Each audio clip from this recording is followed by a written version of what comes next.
Well, my next guest has arrived. While she was driving here in the car, she was desperately trying to work out who my first guest was because I kept just calling him Nigel. She couldn't think who Nigel was. Nigel, we didn't want to call him Terry, you see, so I'm delighted now to welcome to Downtown Radio Lisa Goodard. Good afternoon, Lisa. Good afternoon. I did work it out in the end. Yes, who was in prison and who was in a soap. Yeah. Easy. You are such a familiar face and such a well-known face because we've seen you on television, which I'm told is your favourite medium, in so many different things over the years. Well, it's not really my favourite medium. It says that in my programme. I think my agent did that, but I really must rewrite my own programme. Okay. Because I like actually working in both. I've been very fortunate in my career to actually go between television and theatre all the time. It's been marvellous because for an actor, it's good to work in different media because obviously very different techniques are needed. I do love television, and I'm just shortly going to start another series of Woof. The children's series, Brilliant. which won an Emmy last year. Oscars next year, folks. I think Woof deserves an Oscar, yeah, especially the dog. Absolutely. Best dog, it could get best dog, couldn't it? Oh, why not? So, yes, a lovely... You work between the theatre and then the Working television, obviously. Yeah. Yes, of course, in the Grand Opera House. The Grand I Opera have House. to mention Skippy. Now, I read this morning in my paper that Skippy is coming back. Oh, They've go made a on. new series and it's coming back to your TV screens without me, I might say. Oh, that would not be the same. No, it won't. It Hello, definitely Skip. would not be I the spent 2 years going, hello, Skip. What's wrong?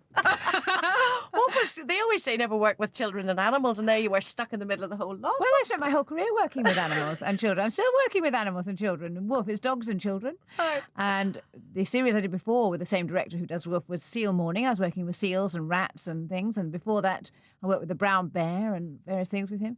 You're And an animal lover. Well, I do, yes. Sometimes I don't like them.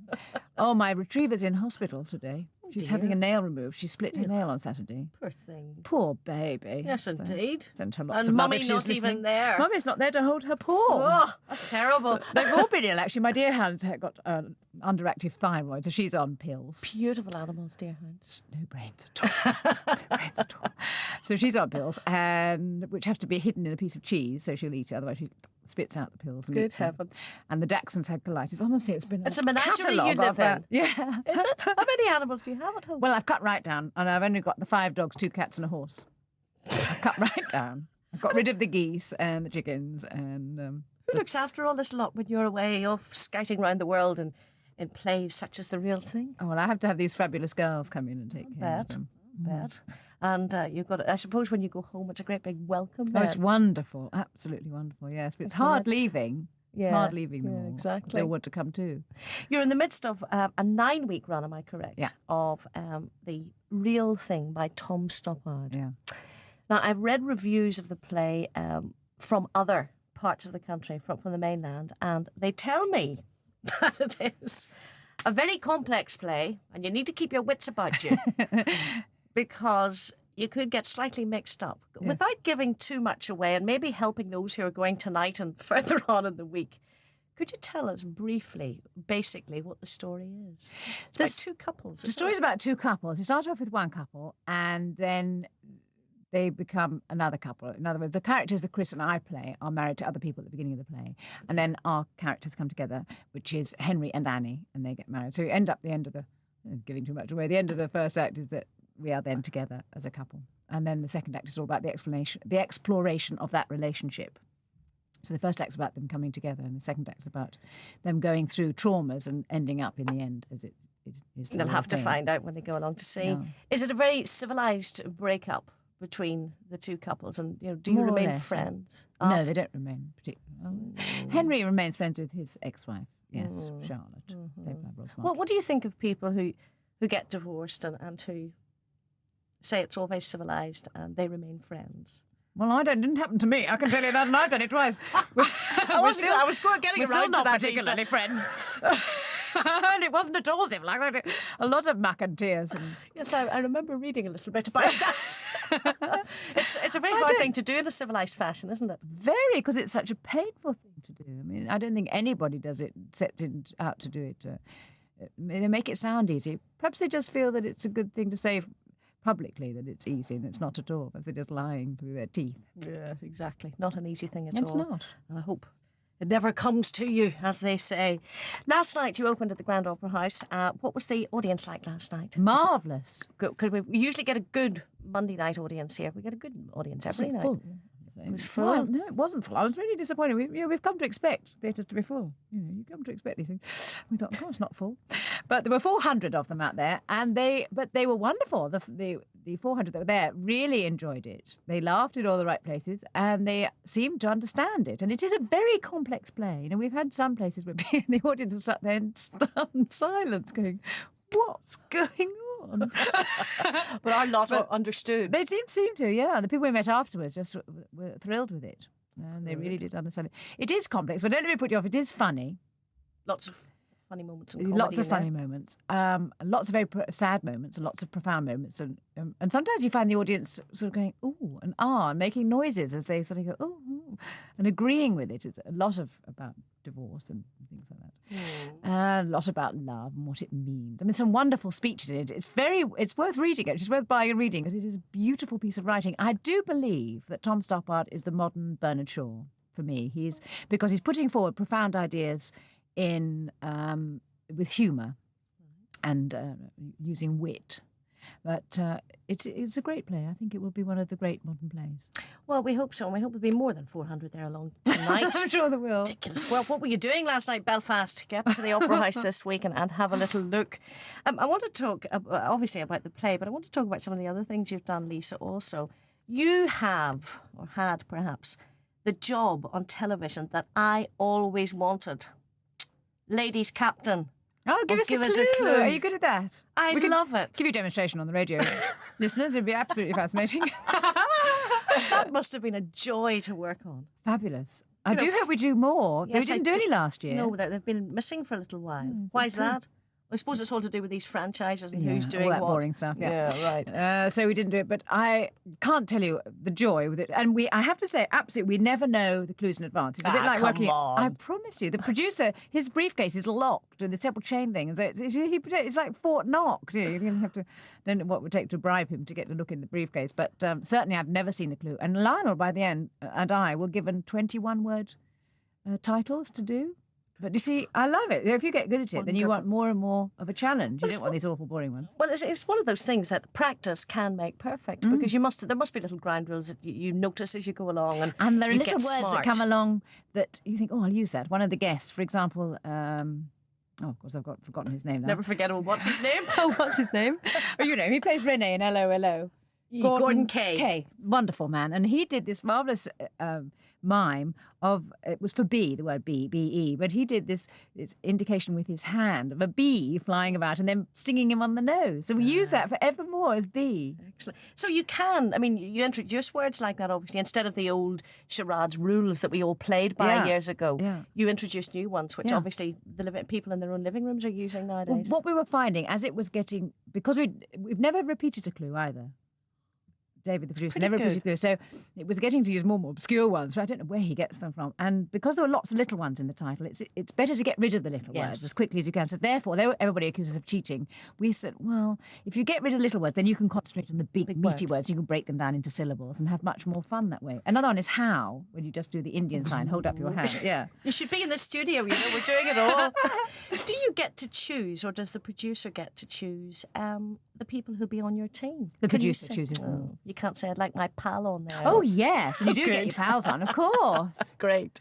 I have one girlfriend who always get on because she makes me laugh till I cry. But Who's that? Susan Jameson, who I worked with in Take 3 Girls all those many hundreds of years ago after Skippy. Exactly. And she's so funny, and she makes me laugh till I cry. She's wicked to have on there because it's hopeless. A girl's team just falls apart when she's on. Is it all done, or when you did it, was it all done in one fell swoop? It's not the sort of thing you can edit. No, they tape it all through in one go, and we did 5 shows a day. Oh, I know. That's rough. 5 half hours a day. That is 3 pretty in the heavy afternoon, 2 in going. the evening. Yeah. You start to go a bit potty in the middle of the 3 shows. You start thinking, which show is this? The brain would be going fairly well by the 5th, I would say. Yes. We're starting to collapse. Lisa, stay with me. I want to come back in just a moment. Delighted to have with me in studio today Lisa Goddard. When I read just through the list of some of the things that you've done over the years, we mentioned Skippy, obviously, all those years ago.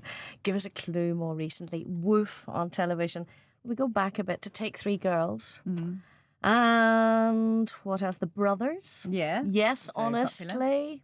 I'm picking out my favourites. Pig in the Middle, Roll Over Beethoven, and of course, the Ice Maiden herself in Bergerac, Philippa Vale. That was a great part.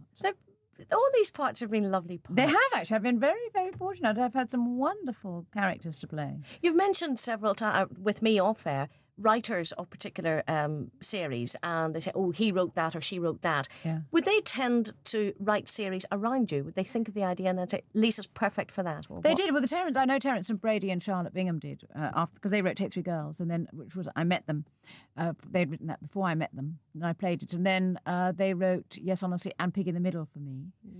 And when we did Roll Over Beethoven, I can't speak. It'll be all right by this evening, folks. Get the teeth back in. Get your own teeth back. Yeah, in. absolutely. Stop borrowing these ones at Christmas. Lawrence Marks and Maurice Gran, who now write Birds of a Feather, wrote Roll Over Beethoven. There you go. And they're great writers. But I really believe, and I've been so fortunate working with good writers, because you can do nothing. No, the best actor in the world could do nothing with a bad script. Exactly. I remember seeing you recently on television in Another Guise as close friend of Fraser Hines on This Is Your Life. Yeah. Was that story you told about getting him the part in Emmerdale true? Of course, absolutely. Just remind us how you got him the part. Well, Fraser had been a family friend since I was 6, because he worked for my father when he was 10. He's 4 years older than me. He probably hate me for saying that, because people can work out. He says he's 25, I think. He admits to 25 anyway. But so we've been friends all that time, and Fraser was round at our house. We've been to Australia and we come back again. My father was setting up this show, Emmerdale, for Yorkshire TV. My father had been head of drama for the ABC in Australia, and he worked at the BBC. So he was setting up Emmerdale Farm, and Fraser was there. We were having tea, and he hadn't cast Joe Sugden. And so I was saying, Denny, if you don't cast Fraser in this part, we will never speak to you again. So he said, oh, all right then. And so that's how he got the part. My goodness me, it's still going strong. I know, all these years later. Marvellous. But it's another good drama. You know, It is, it's very good. And they're very Excellent good. drama. He's a lovely fellow, though, Fraser. He really is a very, very special person. Yes, I must say I wouldn't mind meeting him for an hour or two He's sometime. lovely. Very recently, I've been watching you in the mornings on television, not acting, not taking part in anything like that at all, but sallying over the world in the QE2. It wasn't much of the world, it was the Bay of Biscay, but it was superb. What happened was I was asked if I'd like to do a creative writing course for this morning programme with Richard and Judy. No fee, but a trip on the QE2. And of course, I leapt at it. I always wanted to go on the QE2, which is fantastic, I have to tell you. It is well worth going on. It's Very just expensive, beautiful. It is expensive, but it's worth every penny. There are things to do all day long. It's just beautiful. Don't you ever... See, I've never gone on a cruise. I keep telling people because I couldn't stay at sea that long, but I think it's something to do with how much it costs. I get the feeling that... I mean, say you were on a cruise like that and someone was really giving you hassle. How do you get away from them? Well, it's huge. The ship is so big that you never could see get the away. same person twice, Good. virtually. That's worried me all these years. And there's so much to do. They have an entertainment sheet just put under your door every night. And you think, I couldn't possibly get through all these. And I like doing aerobics and things. I went to a class every morning. There was a class every hour on the hour throughout the day. So you can do aerobic step or there's whatever rubber you band things, whatever you like to do. All day long you can swim, or and there's like 4 different pools in different parts of the ship. So and there's all the different restaurants and bars that you can go to right throughout the ship, and there's a library. So you can get away from people really well. And you can eat all day, literally. You can eat all day. And at night, there's this huge stampede at midnight, which we actually went to look at because we couldn't believe this happening. They set up this fantastic buffet with butter sculptures, which I've seen this morning in Northern Knifex. Knifex, which I loved. I had such a nice time this morning. And all these beautiful sculptures, and this food's laid out, and it's exquisitely laid out, ice sculptures and all this stuff. And then these people they're like horses at the starting gate at the doors. Sounds And disgusting. they open these doors and they pour in and they're ripping it all down and shoving it in their mouths. I mean, it's just extraordinary. You're quite a person who you take care of yourself in do. your diet. I do. Yes. I do. Are there things you just will not eat? Yeah. What, Well, at the like- moment, Are you a I- vegetarian, for example? No, I'm not a vegetarian. But I'm very keen at the moment on food combining, which means you don't eat proteins and starch in the same meal, Together, which becomes very boring. Everybody around me is very boring. They're very bored with me on tour because I've also given up coffee recently. Not I a gave bad up the thing. drink a year ago because I thought Totally. but yeah, I don't Not have any even the alcohol. odd glass of wine or... No, I don't really like it, so it wasn't too difficult to give up. And cigarettes, gave that up. Jolly good. And now I'm giving up coffee and sugar, so I'm becoming very, very dull. I only drink water. What, tap water or No, spring, mineral water. Mineral Oh, water? Yes, spring water. All right. And herb tea. Yeah, we're falling asleep all over the country. Does Thank God she's interesting. It does not make it difficult on tour. I mean, do you have to carry your own little hamper with you? I do. I carry my herbal tea. Yeah. I have my herbal tea. What about staying in hotels and things? Do you find it difficult trying to get, the right combination of food? Well, no, because I can do me combining. I can have me protein. So, for example, this is very interesting for you. Listeners, you'll love this. I had a kipper for my breakfast. My God, that's interesting. Because that's a protein meal, but you can't have toast with your kipper. So if you have a starch breakfast, then you have like porridge and toast and stuff. Right. Will you eat tonight before you go on stage, or will you eat afterwards? After. Yeah, I suppose you can't really settle yourself to eat beforehand. But you're all lying there all the way through the play. But I had a great lunch. I had a protein lunch, which was prawns and then chicken in a special sauce at the hotel. It was absolutely divine. Do you work out much, or do you jog, or what? I do. Last week I was staying in a hotel that had a gym and a pool, so I worked out every morning. Super. Swimming and working in the gym. This week we haven't got that, but I'm going to go to a gym tomorrow, do a bit of a workout. But at home I go to step classes. I do step aerobics, which I love. I've seen and I ride my people horse. doing that. And I go walking the dogs. You're a fit I'm person horrible, all right. really, that's basically. Well, it's working. Because it's still working. It's still working, indeed it is. After you finish with The Real Thing, you are going back, you mentioned already, to do another series of Woof. Yeah. What after that? Nothing signed and sealed yet, but there's something in the wind for the autumn. So we're going to August see off. you on the television again, apart from when Woof. Yeah, I hope so. And I'll have a holiday with my children who go, who's that woman? You're taking them over Easter. You'll be working, obviously, and they're coming to join you at your join venue. me in Billingham. My children are going to spend their Easter holiday in Billingham. Aren't they lucky? You too can spend Easter in Billingham. Oh, well, no, I'm sure it'll be fine. They'll be so pleased to see you and spend some time with you, I would it'll be imagine. great, yeah. Will they bring the animals with them or leave them at home? No, I can't tour the animals as well, much as I'd like to. Especially my boy, Clark Kent. I've got a dog from the National Canine Defence League. Called Clark Kent. Clark Kent, he is divine. He will never be Superman, but he is divine. I wish you well, Lisa, for the rest of the run here in Northern Ireland.